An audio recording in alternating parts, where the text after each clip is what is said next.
प्रिय छात्रों, आप सभी का स्वागत है कक्षा 10वीं एनसीईआरटी गणित विषय के अध्याय 2 बहुपद के अंतर्गत प्रश्नावली 2.3 का आज हम अध्ययन करेंगे। उदाहरण 6, 7, 8 का, जिस पिछली कक्षा में हमने पढ़ा था विभाजन एल्गोरिथम के बारे में। भाज्य बराबर भाजक गुणित भागफल धन शेषफल होता है। यदि बी एक्स और जी एक्स कोई दो बहुपद हैं जहाँ जी एक्स बराबर नहीं है 0 के, तो हम बहुपद क्यू एक्स और आर एक्स ऐसे प्राप्त करते हैं कि ये हम देख रहे हैं यहाँ पे भाजक भाज्य और भाज्य बराबर भाजक गुणित भागफल धन शेषफल, ये हमने पढ़ा था। जी एक्स को हम यहाँ पर भाजक कहेंगे, पी एक्स हमारा भाज्य होगा, क्यू एक्स यहाँ पे भागफल तथा आर एक्स शेषफल होता है।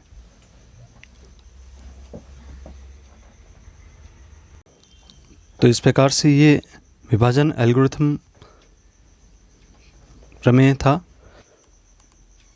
उदाहरण क्रमांक 6 देखते हैं, जिसमें 2x² धन 3x धन 1 को x धन 2 से भाग देना है। तो इस प्रकार से इसको हम लिख लें और x धन 2 से भाग दें।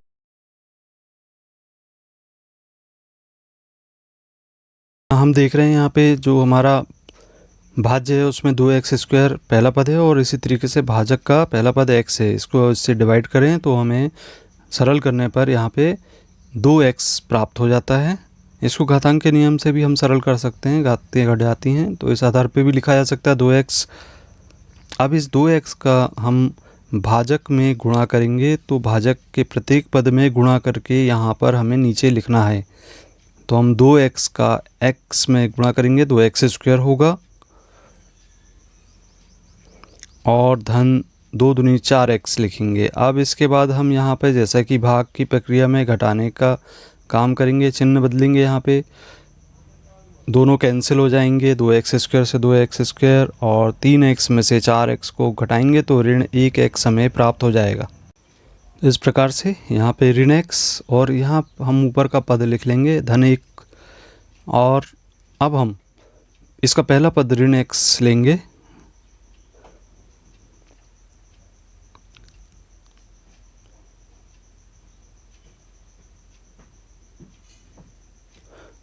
और इसी तरीके से जो भाजक है हमारा उसका पहला पद, इसको कैंसिल करने पर ऋण 1 हमें प्राप्त होगा। ऋण 1 का हम भाजक में गुणा करके यहाँ नीचे लिखेंगे ऋण 1x और ऋण 2।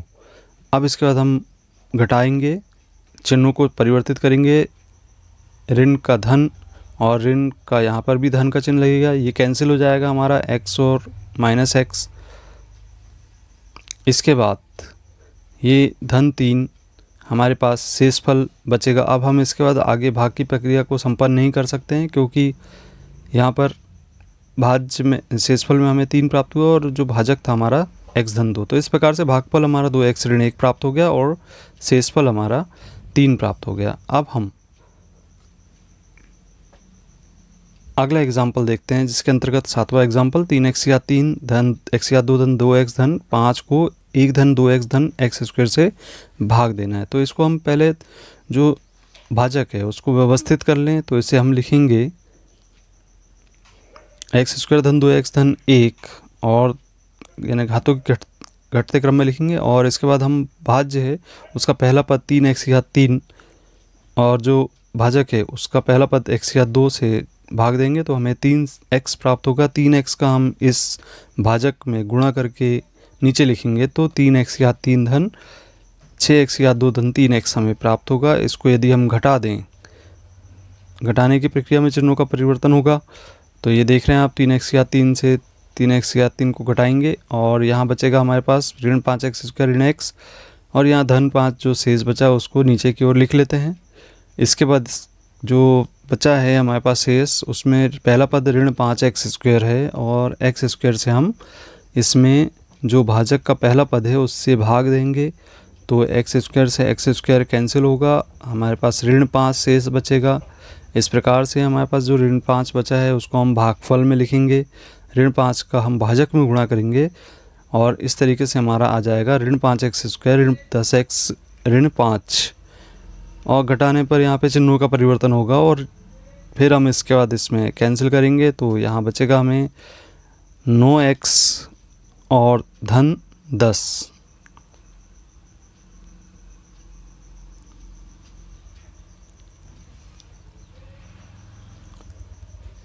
तो इस तरीके से ये भागफल की प्रक्रिया को हम संपन्न करेंगे और इसमें हम देख रहे हैं भागफल हमारा 3x ऋण 5 प्राप्त हुआ और शेषफल 9x धन 10 प्राप्त हुआ है। अब अगला एग्जाम्पल क्रमांक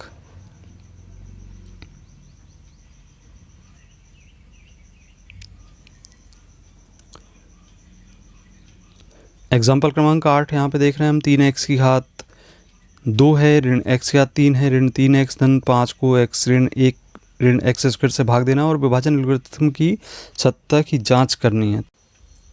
सर्वप्रथम हम यहाँ पे व्यवस्थित कर लें, इसको घातों के घटते क्रम में लिखेंगे। अब इसमें हम जो भाज्य है उस भाजक के द्वारा भाग देंगे और भाज्य का पहला पद बटे भाजक का पहला पद यहाँ पे देख रहे हैं हम x के बराबर प्राप्त हो रहा है। जो x हमारा भागफल में आया उसका हम भाजक में गुणा करेंगे और इस तरीके से ऋण x की घात 3 धन x की घात 2 ऋण x आ जाएगा। अब हम चिन्हों को परिवर्तित करेंगे, ऋण का धन, धन का ऋण और ऋण का धन होगा।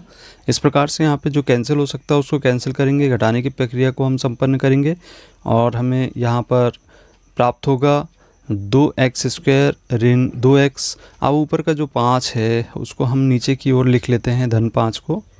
अब यहाँ दूसरा पद देख रहे हैं, यहाँ पे जो भाग शेषफल में प्राप्त हुआ था 2x स्क्वायर और यहाँ ऋण x स्क्वायर जो भाजक था हमारा उससे कैंसिल करके और यहाँ पे 2 प्राप्त हो जाता है।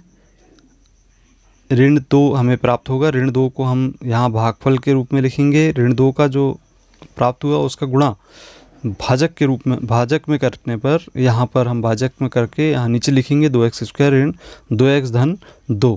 अब इसको घटाने की प्रक्रिया हम संपन्न करेंगे तो चिन्ह परिवर्तित होंगे। इसके बाद हम इसको कैंसिल करें, जो कैंसिल होता है और इसके बाद हमारे पास जो शेषफल बच रहा है 3 प्राप्त हो रहा है। तो इस प्रकार से हम देख रहे हैं यहाँ पर हमारे पास जो भागफल है वो x ऋण 2 है और शेषफल 3 है। अब हम विभाजन एल्गोरिथम की सत्यता की जांच करेंगे। इसके लिए हम जानते हैं कि भाज्य बराबर भाजक धन भागफल धन शेषफल होता है, तो इसको हम सिद्ध करेंगे कि इसके बराबर भाज्य होगा। तो हम यहाँ पे भाजक का मान रख देते हैं। भाजक हमारा ऋण x स्क्वायर धन x ऋण 1 है और जो हमारा भागफल है वो x ऋण 2 धन 3। इसे हम सरल करें, कोष्ठक घटाने पर ये लिख सकते हैं हम ऋण x की घात 3 और धन x स्क्वायर और ऋण x, इसी प्रकार से धन 2x स्क्वायर लिखेंगे। यहाँ पे ऋण 2x और धन 2 लिखेंगे, धन 3। इसको हम सरल करें तो सरल करने पर हमें यहाँ पे प्राप्त होगा ऋण x की घात 3 धन 3x स्क्वायर ऋण 3x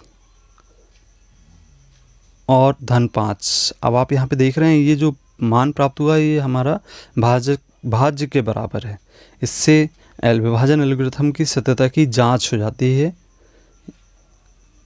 अतः ये सिद्ध हो गया।